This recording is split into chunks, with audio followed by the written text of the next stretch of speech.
حضرت ابو کبشہ عمرو بن سعد الانماری رضی اللہ تعالی عنہ سے روایت ہے کہ انہوں نے رسول اللہ صلی اللہ علیہ وسلم کو فرماتے ہوئے سنا کہ میں 3 باتوں پر قسم کھاتا ہوں اور ایک بات تمہیں بتاتا ہوں، اسے یاد رکھو کہ کسی بندے کا مال صدقہ کرنے سے کم نہیں ہوتا، اور جس پر ظلم کیا جائے وہ اس پہ صبر کرے تو اللہ تعالیٰ ضرور اس کی عزت میں اضافہ فرماتا ہے، اور جو شخص مانگنے کا دروازہ کھولتا ہے تو اللہ تعالیٰ اس پر فقر اور محتاجی کا دروازہ کھول دیتا ہے۔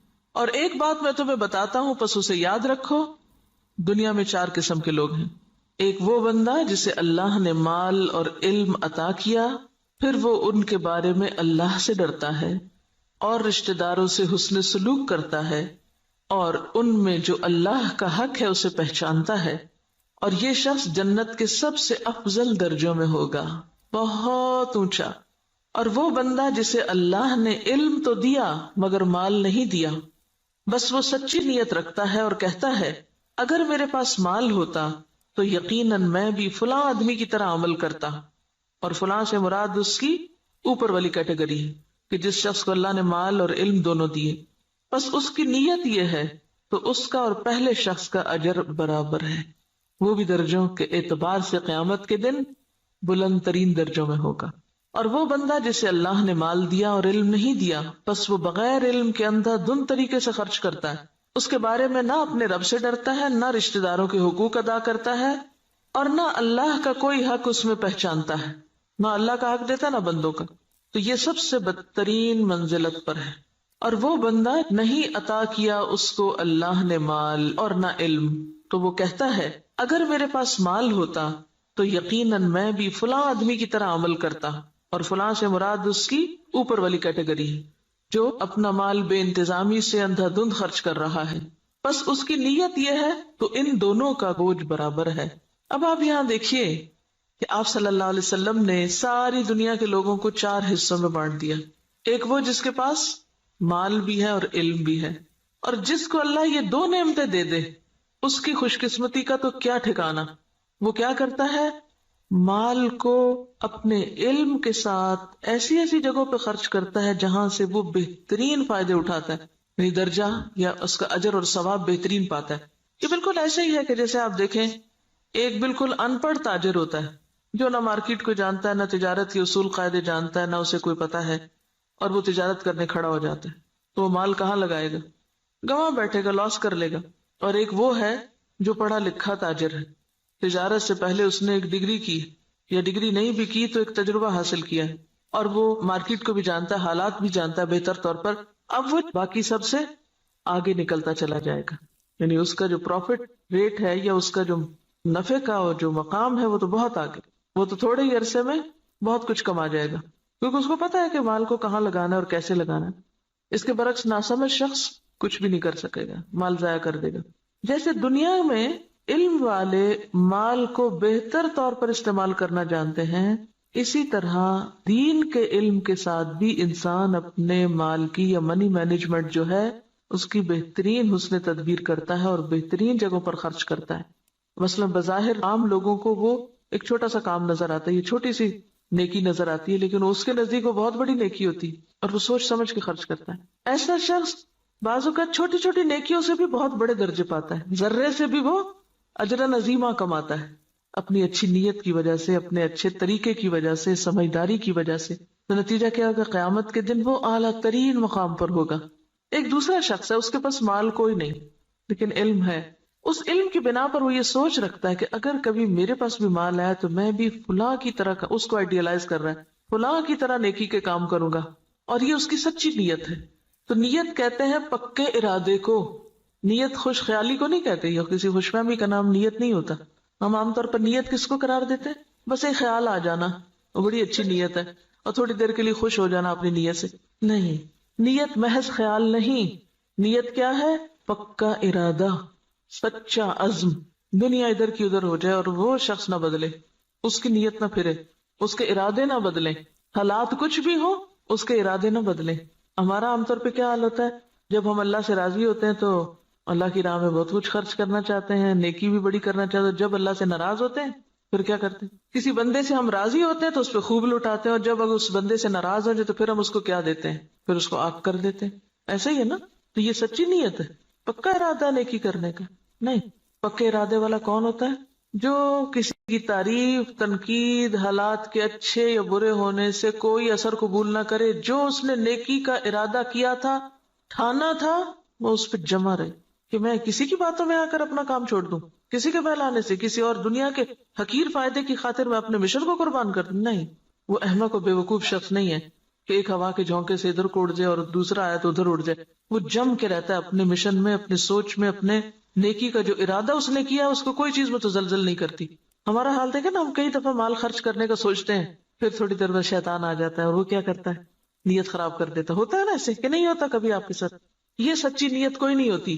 سچی نیت تو وہ ہوتی ہے کہ بس آپ نے کر لی اور اب دنیا ادھر کی ادھر ہو جائے اور آپ نے کرنا ہی کرنا. ایسی نیت اگر کسی کی ہے اور مال نہیں بھی تو اللہ تو نیتوں کو جانتا ہے نا. ہم عام طور پہ کب کہتے ہیں اللہ نیت جانتا ہے میری؟ صرف خود کو کور کرنے کے لیے. ایسے شخص کو اللہ تعالیٰ بغیر کچھ کیے بھی وہی درجہ دے گا جو ایک کرنے والا کر کے لے رہا ہے. محض نیت کی سچائی کی وجہ سے، ارادے کی پختگی کی وجہ سے، خیر پر استقامت کی وجہ سے. تو یہ چیز دین میں بہت ضروری ہے. تیسرا وہ شخص ہے کہ جس کے پاس مال ہے، علم کوئی نہیں. اب یہ الٹ گیا قصہ. پہلے کے پاس علم تھا، مال کوئی نہیں تھا. اب اس کے پاس مال ہے، علم کوئی نہیں. اب وہ کیا ہے؟ بس جدھر اس کی خواہش نفس کہتی ہے، جدھر لوگ کہتے ہیں، جدھر اور لوگ جو کچھ کر رہے ہیں وہ بھی اندھا دھند وہی مال خرچ کرنا شروع کر دیتا ہے، دکھاوے میں، ریاکاری میں اور دنیاوی شہرت کے لیے. اب ظاہر پوچھ ہوگی. آپ کو پتا ہے کہ ابن آدم کے قدم ٹلیں گے نہیں قیامت کے دن جب تک کہ وہ 5 باتوں کے جواب نہ دے دے. اور اس میں سے ایک سوال کیا ہوگا؟ مال کہاں سے کمایا اور کہاں خرچ کیا، یہ پوچھا جائے گا.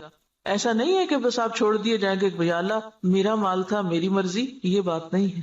مال اللہ کی دی ہوئی ایک امانت ہے آپ کے پاس، اس کو اللہ کی مرضی کے مطابق ہی خرچ کرنا ہے. یہ نہیں کہ اگر آپ کو مال مل گیا تو اختیار بھی مل گیا. منمانی کرنے کا اختیار تو نہیں مل جاتا مال ملنے سے. یہ ملتا ہے ویسے ہم نے لیا ہوا ہے. ہم اپنے مال کو خرچ کرتے وقت کیا ذہن میں رکھ کے خرچ کرتے ہیں؟ میرا مال، میری مرضی، کیا مرضی کرو. کوئی سمجھائے بھی تو ہم کیا کہتے ہیں؟ جہاں جی چاہے اڑاؤں. تم کون ہوتے مجھے کچھ کہنے والے؟ میرے پیسے ہیں نا، جو چاہوں کروں. اور وہ اس کی نیت کیا ہے؟ کوئی اس کی نیت نہیں. خاص طور پر جو حدیث کے الفاظ نا قابل غور ہے، لا یصل فیہ رحمہ ولا یعلم للہ فیہ حقا. نہ رشتہ داروں کو دیتا ہے اور نہ اللہ کا حق پہچانتا ہے، نہ فی سبیل اللہ خرچ کرتا ہے. یہ مالدار شخص قیامت کے دن سب سے بدترین جگہ پر ہوگا کہ جس کو اللہ نے دنیا میں مال تو دیا لیکن اس کے پاس کوئی سمجھ نہیں ہے کہ اس نے اس کے ساتھ کرنا کیا ہے. اور چوتھا وہ ہے بدقسمت کہ جس کے پاس ہے بھی کچھ نہیں ہاتھ میں لیکن آئیڈیالائز اس کو کرتا ہے. ہی اس تیسرے شخص کو کہ جو غلط جگہوں پہ مال خرچ کر رہا ہے. عام طور پر ہم لوگ کس کی پیروی کرنا چاہتے ہیں؟ اس شخص کی جس کے پاس مال ہے اور وہ نیکی کے راستے میں خرچ کرتا ہے، یا اس کی جس کے پاس مال ہے اور وہ دکھاووں کے لیے خرچ کرتا ہے؟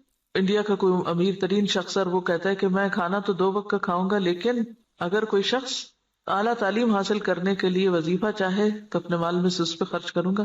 تو یہ کیسی مثال ہے نا کہ اس کے پاس ہے بہت کچھ لیکن وہ صرف ذاتی عیاشی میں نہیں اڑا رہا، وہ اعلیٰ مقاصد میں خرچ کر رہا ہے.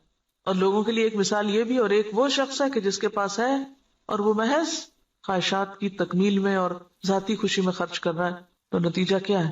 باقی لوگ بھی اس کو آئیڈیالائز کر رہے ہیں اور وہی کچھ کر رہے ہیں. آج آپ دیکھیں کہ ہمارے معاشرے میں جس طرح نمود و نمائش ہو گئی ہے یا اس کے مظاہر جو نظر آتے ہیں، اس کے پیچھے کیا چیز ہے؟ فضول خرچی کے پیچھے کیا نفسیات ہوتی؟ دکھاوا اور نمود و نمائش کے پیچھے کیا ذاتی بڑائی کا جذبہ کہ لوگ مجھے بڑا مان لیں. تو قیامت کے دن ایسا شخص کہاں ہوگا؟ اخبث المنازل اسفل سافلین، وہ سب سے نیچے ہوگا کیونکہ اس نے اللہ کی نعمت کا غلط استعمال کیا. تو ہم سب کے لیے کیا ضروری ہے کہ ہم اپنے اپنے طریقوں کا جائزہ لیں. کوئی پیسہ خرچ کرنے سے پہلے ذرا رک جائیں اور سوچیں کہاں دے رہے ہیں، کس کو دے رہے ہیں، کیوں دے رہے ہیں، کیا مقصد ہے، کیا نیت ہے، کیا ارادہ ہے. اور اگر مقاصد چھوٹے چھوٹے ہیں، صرف دنیا سامنے ہے تو چھوٹا دل ہے اور چھوٹی جزا ہے. اور اگر دل بڑا ہے، مقاصد بڑے ہیں تو ذات سے بھی کاٹ لیں گے، اپنے آرام سے بھی کاٹ لیں گے اور بڑی جگہ پر انویسٹ کریں گے. صرف زبان کے ذائقے پر ہی خرچ کرتے چلے جانا، صرف دل کے سکون میں لباس پر ہی خرچ کرتے چلے جانا، صرف اپنی ذات ہی کو یا اپنے ہی آرام کو دیکھتے چلے جانا اور دین کے اور اعلیٰ ترین مقاصد کو بھول جانا، تو دنیا میں بھی مسلمانوں کو کس سے دوچار کر رہا ہے. اب دیکھیے، ہم نے بہت اس پر پہلے بھی بات کی تھی کہ ترقی یافتہ قومیں، آپ کو پتا 40% تک ٹیکس ہوتا ہے ان کا، 40 بازوں کا 60% بھی ٹیکس ہوتا ہے کہ آپ نے 100 روپے کمایا 60 روپے دے دیجئے گورنمنٹ کو، وہ آپ کے لیے سڑکیں بنائے، اسپتال بنائے، ریسرچ سینٹر قائم کرے تاکہ قوم ترقی کرے۔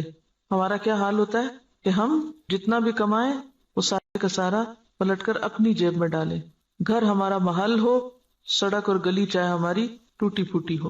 اسی وجہ سے ہم اس حال میں ہیں کہ ہم بڑے مقاصد میں خرچ نہیں کر سکتے، اپنی ذات کے لیے اور اپنے ہی لیے، اور پھر اپنے اوپر خرچ کرنے کے لیے ایسے ایسے طریقے اختیار کرتے ہیں کہ جس سے اجتماعی فائدہ پیچھے چلا جاتا ہے۔ اب دیکھیے کہ ایک قطرہ جب دریا میں ملتا ہے تو کیا ہو جاتا ہے، وہ کیا کہلاتا ہے؟ دریا کہلاتا ہے۔ اور جب وہ صرف قطرہ رہتا ہے تو وہ اپنی انفرادیت بھی کھو دیتا ہے، اپنی آئیڈینٹی بھی ختم کر دیتا ہے۔ اگر ہم صرف اپنی ذات کو نمایاں کرتے رہے ختم ہو کے رہ جائیں گے، اور اگر ہم نے یہ سب کچھ اچھے مقاصد کے لیے اپنے آپ کو بھی اور اپنے مال اور اپنے اوقات کو بھی لگایا تو پھر اعلیٰ ترین منازل پا سکتے ہیں۔ یہاں جو بات یاد رکھنے کی ہے، بظاہر تو حدیث بالکل واضح ہے، مطلب صاف ہے، سمجھ میں آنے والا ہے، لیکن عملی طور پہ کیا کرنا ہے؟ ہر شخص اپنے اوپر کچھ نہ کچھ صدقہ لازم کرے، کچھ نہ کچھ کسی کو ضرور دیں، چھوٹا ہو یا بڑا، اور دے کے تجربہ کریں کہ یہ بات کس قدر سچی ہے۔ آپ دے کمی نہیں ہوگی، اس سے زیادہ آئے گا۔ نمبر 2، سوچیں کس نے آپ پر کوئی ظلم یا زیادتی کی، نہیں یاد آ رہا تو ذرا غور سے یہ ذرا ذہن پہ زور ڈالیں۔ میرا نہیں خیال زور ڈالنے کی ضرورت، ایسی باتیں تو ہمیں ہر وقت یاد رہتی ہیں۔ کس نے میرے ساتھ کیا زیادتی کی ہوئی، سوچیں کس نے میرے ساتھ کیا ظلم کیا اور میں نے اب تک اس کو معاف نہیں کیا، ان سب کو آج معاف کر دیں، اور اپنے دل سے ان ظلم و زیادتی کے باتوں کو نکال کے دروازہ بند کر دیں، صاف کر دیں، صفائی کر دیں دل کی۔ معاف کرنے کا سب سے بڑا فائدہ صرف انسان کو خود ہوتا ہے، اپنا دل اطمینان میں آ جائے گا، اچھا کوئی بات نہیں، وہ بھی انسان ہے نا، پتہ نہیں اس کی کیا کیا مجبوریاں ہیں، اس کو کیا کیا کمی ہے، اس پہ کیا ظلم و زیادتی زندگی میں ہوئی، اس کو کیا کیا محرومی ہوئی، اس کو معلوم نہیں کیسا ماحول ملا، تو اس کو معاف کر دیں۔ اس کا کہاں سے پتا چلے گا کہ آپ نے معاف کیا؟ آج کے بعد ان باتوں کو زبان پہ نہیں لانا، چھیڑنا نہیں، ذکر نہیں کرنا، ورنہ ہوتا کیا ہے، جب کوئی آپ کو مزید پھر دوبارہ زیادتی کرتا ہے تو آپ جس چیز کو معاف کر چکے تھے اس کو بھی ساتھ جمع کر لیتے ہیں، اگلی زیادتی تو اگلی ہے، پچھلی بھی ساری لے آتے ہیں واپس۔ کڑوی باتیں نہیں دہرانی، منہ کڑوا ہو جاتا ہے۔ صبر، برداشت، پی جائیں۔ یہ صرف آپ کی سوچ کی بات ہے، آپ سوچیں کہ میں نے کر دیا، اور آپ دیکھیں کہ اللہ آپ کی مدد کرے گا اور ہو جائے گا، کیونکہ میں نے بارہا اس کا تجربہ کیا ہے، بارہا، اور اتنا فائدہ ہوا ہے، میں تو یہ کہتی اللہ میرے حافظے سے بھی نکال دے، میرے پاس وقت نہیں ہے ان باتوں کو یاد کرنے کا۔ اور جو زیادتی کرے اس کے ساتھ احسان، وہ بے رخی کرے آپ اس کے پاس چلے جائیں۔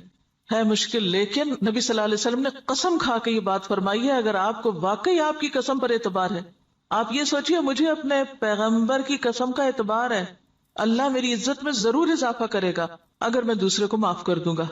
اور یہاں صرف معاف نہیں کرنے کی بات بلکہ صبر علیہا، کیونکہ جب تک صبر نہ ہو، برداشت نہ ہو، معاف نہیں ہو سکتا۔ معاف کرنے کے لیے اسے پینا پڑتا ہے، جیسے دوائی کا کڑوا گھونٹ پیا جاتا ہے۔ اور اگر آپ یہ نہیں کر سکتے نا، پھر اپنی معافی کی بھی توقع کم کر دیں۔ آپ اگر دوسروں کو نہیں معاف کر سکتے تو مت پھر امید رکھیں کہ آپ کو معاف کیا جائے۔ اگر آپ واقعی چاہتے ہیں کہ اللہ آپ کی عزت میں اضافہ کرے، کیونکہ سارے کام تو آپ اپنی عزت ہی بڑھانے کے لیے کر رہے ہوتے ہیں لیکن الٹے کر رہے ہوتے ہیں، تو جو نسخہ نبی صلی اللہ علیہ وسلم نے بتایا ہے اس کو عمل کر کے ایک دفعہ دیکھیں۔ ہے حوصلے کی بات لیکن کر سکتے ہیں، ایسا نہیں کہ کیا نہیں جا سکتا۔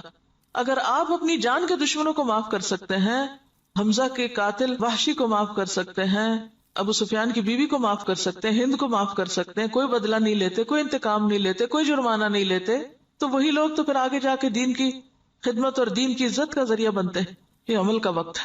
اور تیسری چیز، لوگوں سے توقع ہٹا دیں، لوگوں کے سامنے ہاتھ نہ پھیلائیں، لوگوں کا بھروسہ چھوڑ کے اللہ پہ بھروسہ کریں، اللہ کی طرف توجہ کریں، کیونکہ جب انسان لوگوں کے سامنے ہاتھ پھیلانے لگتا ہے، لوگوں پہ توقع رکھنے لگتا ہے، تو نتیجہ کیا نکلتا ہے؟ صرف مایوسی ہوتی، صرف حسرتیں ہی جنم لیتی، لوگوں سے استغنا برتے ہیں۔ کسی شخص کے بارے میں اگر آپ کا علم یقین کی حد تک بھی ہونا کہ یہ شخص میرے لیے برا سوچتا ہے، آپ اچھا سلوک شروع کر دیں، آپ کا حسن اخلاق اس کا ذہن آپ کے بارے میں ضرور بدلے گا۔ لیکن اگر آپ دوسری طرح معاملہ کرتے رہیں، دو چار تانے دے کے، دو چار پچھلی باتیں یاد کرا کے، شکوے شکایتیں کر کے، سوال پیدا نہیں ہوتا کہ خود بھی راحت پائیں اور دوسرے بھی آپ سے پائیں، اور آپ ان انعامات کو پا سکیں جو اللہ نے صرف ان قربانی کرنے والوں کے ہی لیے لکھے. پہلے حدیث میں مال کا صدقہ ہے، دوسری حدیث میں عزت کا صدقہ ہے، نفس کا صدقہ ہے.